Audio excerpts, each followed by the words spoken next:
போட்டால் வெள்ளை சட்டை போட்டால் அடிக்கணும். போடா வெளியே. ஒரு மாமா உன்னி சேர்ந்து அடிப்பேன்டா. நான் என் பொண்டாட்டி கூட்டிட்டு போக வந்திருக்கேன். உன் பொண்டாட்டி அடுப்ப நான் விடுவோமா? உன் கூட உனக்கு தாண்டா 2 அடி கணத்துல வைப்பேன். ஏய் விடு மதி விடு, அடிக்காத அவர் மாமா. உன்னி சேர்ந்து அடிப்பேன்டா. அன்பு உறவுகளுக்கு வணக்கங்க. அழகே அழகு சீரியல்ல வேலையை புடுங்குனதே இந்த தங்கராஜ் தான். அது தெரியாம நம்ம சுரேஷ் என்ன பண்றாங்க, மாமா கிட்ட போறாரு. மாமா உங்ககிட்ட ஒரு விஷயம் பேசணும் அப்படிங்கிறாங்க.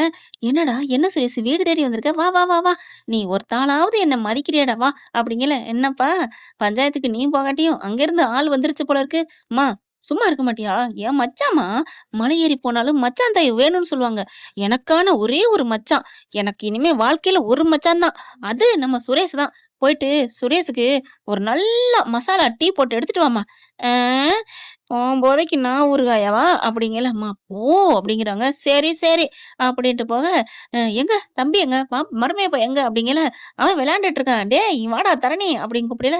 ஆய் மாமா அப்படின்னு சொல்லி வந்து கட்டி பிடிக்க, என்னடா செல்லம் இங்க பார் உனக்காக வாங்கிட்டு வந்திருக்கேன் அப்படின்னு சொல்லிட்டு சாக்லேட் அது இதுன்னு கொடுக்குறாங்க. தேங்க்யூ மாமா. ஆமா அம்மாவும் தங்கச்சியும் எப்போ வருவாங்க மாமா? டேய் அதுக்காகத்தாண்டா பேச வந்திருக்கேன், நீ போ, உங்க அம்மாவும் தங்கச்சியும் வந்துருவாங்க போதுமா? தேங்க்யூ மாமா அப்படின்ட்டு போயிட்டு மறுபடியும் 2 பேரும் பேசுறாங்க.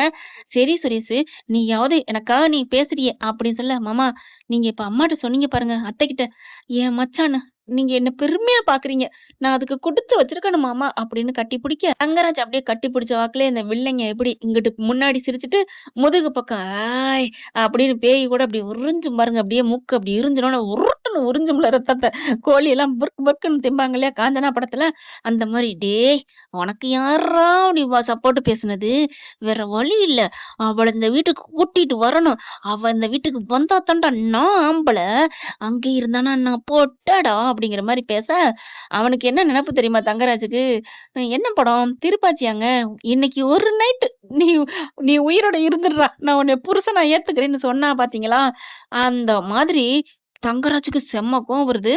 அவளை இன்னைக்கு வர வைக்கணும், அதுக்காகத்தாண்டா உன்கிட்ட அப்படி நடிக்கிறேன்ட்டு மச்சான் அப்படி இந்த பக்கத்து அப்படி அதாவது விலகுனதுக்கு அப்புறம் சுரேஷை பார்த்துட்டு மச்சான் அப்படிங்கல. மாமா அழுகாதீங்க மாமா, நீங்க அழுகாதீங்க, நான் இருக்கல, நீங்க அழுகக்கூடாது மாமா, நீங்க அழுகுறது என்னால தாங்க முடியல மாமான்னு மறுபடியும் கட்டி பிடிக்க, எப்படி மாமா எனக்கு இன்ஸ்பெக்டர் வேலையெல்லாம் வாங்கி தரேன் இருக்கீங்க?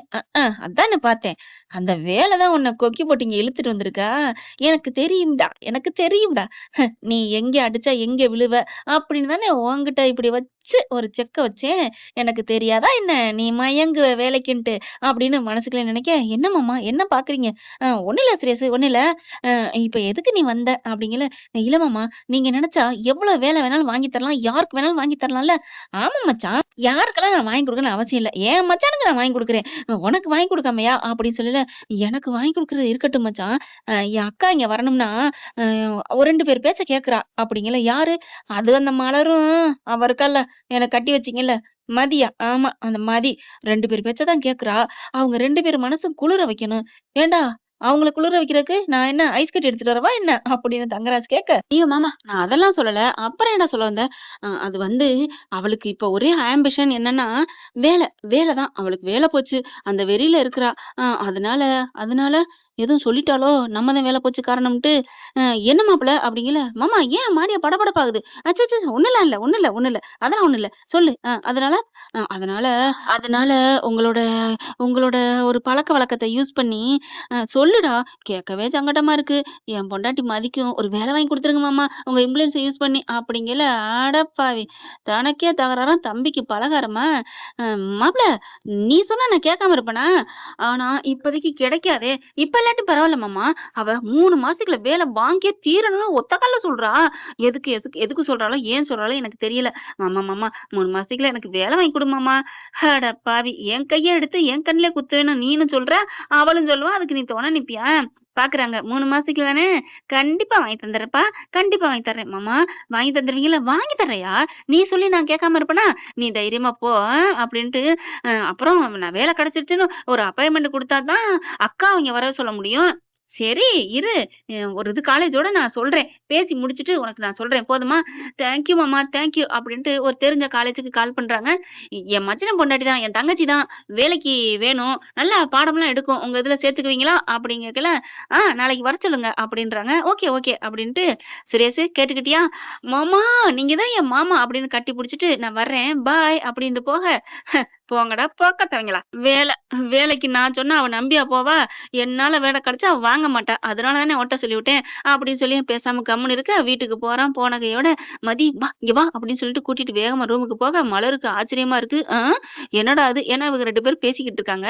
அத மீறி உள்ளுக்குள்ள கூட்டிட்டு போயிட்டு ரூம்குள்ள உட்கார வச்சு, "வா உட்காரு" அப்படின்ட்டு, "என்ன?" அப்படிங்கிறாங்க.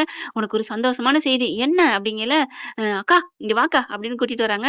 "உனக்கு நாளைக்கு ஒரு காலேஜ்ல இன்டர்வியூக்கு போணும்" அப்படின்னு சொல்ல மதி பாக்குறாங்க. "ஏன்? எனக்கு என்ன இன்டர்வியூ? நீங்க என்ன பார்த்திருக்கீங்க? யார் சொன்னா?" "இல்லப்பா, நான் மாமா கிட்ட பேசிட்டு தான் வர்றேன். உனக்கு வேலை வாங்கி தரேன்னு சொல்லிட்டாரு." அ. ரேவதி பாக்குது, மதியும் பாக்குது. அட போங்கடா! கொஞ்சோண்டு முகத்துல சந்தோஷம் வந்துச்சு. அப்படியே திரும்பிக்கிறாங்க. "ஏன் என்னாச்சு? என்னாச்சு?" 2 பேரும் ஒரே மாரி திரும்புறீங்க. மலரும் அந்த சமயத்துல உள்ளார வந்துருது. பார்த்தா அவரு, "உங்க மாமா எனக்கு வாங்கி தரேன்ட்டு இருக்காரா?" "ஆமா, நான் சொல்லிட்டேன். என்னமோ தெரியல 3 மாசத்துக்குள்ள வேலை வேணும்னு புலம்புறா என் பொண்டாட்டி. அதனால தயவு செஞ்சு வேலை வாங்கி குடுங்க மாமான்னு கெஞ்சினேன். உடனே ஒரு காலேஜுக்கு ஃபோன் போட்டாரு. நாளைக்கு உன்ன வர சொல்லியிருக்காங்க மதி" அப்படின்னு சொல்ல, நான் போக மாட்டேன்னு தெரிஞ்சிருந்தா அவர் வர சொல்லியிருக்காரு. நீங்களும் ஏங்க இப்படி நம்பி வந்து நிக்கிறீங்க? "நீ அப்படிலாம் பேசாத. நீ பேசுறது எனக்கு புடிக்கல" அப்படின்னு சொல்ல, "ஹலோ முட்டாளா நீங்க?" அப்படின்னு கோவம் வந்துருது மதிக்கு. "என்ன இப்படிலாம் பேசுற?" ரேவதி உடனே, "ஆமாடா, அவ வேலை போனதுக்கு காரணமே அந்த மனுஷன் தான்டா." "என்னக்கா சொல்ற?" "ஆமா, அந்த மனுஷன் தான் வேலையே போக வச்சுட்டு இப்படி உன்ட்ட வந்து பேசுறாரு. நீ நம்பிக்கிட்டு வந்து நிக்கிற. போடா, அதெல்லாம் ஃபேக்ல பேசியிருப்பாரு. நாளைக்கு போனாலும், ஐ அம் சாரி நாளைக்கு வாங்க. இல்லைன்னா வேற இடத்துக்கு போய் பார்த்துக்கங்க. உங்களுக்கு இங்க வேலை இல்லை." அப்படித்தான்டா சொல்லுவாங்க. ஏன்னா, இந்நேரம் சொல்லி வச்சிருப்பான்டா அந்த ஆளு. "என்னக்கா சொல்ற?" "ஆமாடா, நீ சரியான முட்டாளா இருக்கியே" அப்படின்னு சொல்ல, "இல்லக்கா, அவரு அப்படிலாம் சொல்ல மாட்டாரு. நீ நம்ப மாட்ட?" அப்படிங்கிறாங்க. "வேலை போனது அவ தான்டா, அவரு தான்டா காரணம்" அப்படின்னு சொன்ன கையோட நடந்ததெல்லாம் சொல்றாங்க. "அதனால தான் நான் போய் திட்டிட்டு வந்தேன். 3 மாசத்துல எனக்கு வேலை கிடைக்கணுன்ட்டு." அத புரிஞ்சுக்காம நீங்க போயிட்டு அவரே எனக்கு வேலை வாங்கி குடுப்பாரா? அவரு ஜெயிக்க நெனைப்பாரா? தோக்க நெனைப்பாரா? மாமா இப்படிலாம் செய்வாரா? அக்கா என்னக்கா சொல்ற? ஆமாடா அப்படிங்கிறாங்க. அப்படியே உட்கார்றாரு இடிஞ்சு போய் நெஞ்சில கைய வச்சுட்டு, "டேய் டேய் என்னடா? என்னடா?" "ஒண்ணும் இல்லக்கா, ஒண்ணும் இல்ல" அப்படிங்கிறாரு. "இங்க பார்றா, நீ நீ இதெல்லாம் நெனைக்காத விட்டுரு" அப்படிங்கிறாங்க. "அக்கா எனக்கா ஒண்ணு பண்றியா?" "என்னடா?" "நீ வாக்கா நம்ம வீட்டுக்கு போவோம். அங்க விட்டுட்டு அதுக்கப்புறம் அந்த மனுஷன 4 கேள்வி கேட்டு வரணும்." "டேய் அதெல்லாம் ஒண்ணு வேணாம். நீ போ.